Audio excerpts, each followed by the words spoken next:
दुर्गा जी का वाहन शेर क्यों है?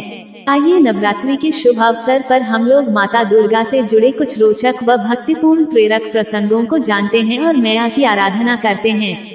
एक धार्मिक पौराणिक कथा अनुसार मां पार्वती ने भगवान शिव को पाने के लिए कठोर तपस्या की थी।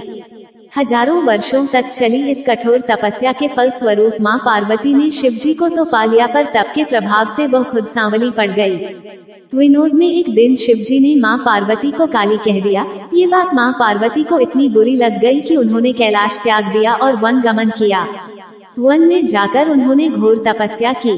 उनकी इस कठिन तपस्या के दौरान वहां एक भूखा शेर उनका भक्षण करने के इरादे से आ चढ़ा, लेकिन तपस्या में लीन मां पार्वती को देखकर वह शेर चमत्कारिक रूप से वहीं रुक गया और मां पार्वती के सामने बैठ गया और उन्हें निहारता रहा। मां पार्वती ने तो हठ ले ली थी कि जब तक वो गौरी रूपवान नहीं हो जाएंगी तब तक तप करती ही रहेंगी। शेर भी भूखा प्यासा उनके सामने बरसों तक बैठा रहा। अंत में शिव जी प्रकट हुए और मां पार्वती को गौरी होने का वरदान देकर अंतर्ध्यान हो गए।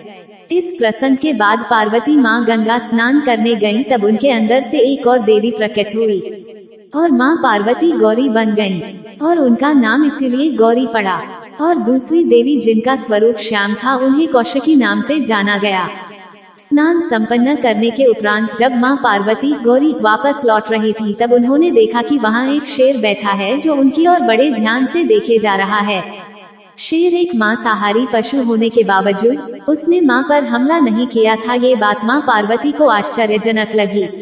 फिर उन्हें अपनी दिव्य शक्ति से यह भास हुआ कि वह शेर तो तपस्या के दौरान ही उनके साथ वहीं पर बैठा था और तब मां पार्वती ने उस शेर को आशीष देकर अपना वाहन बना लिया।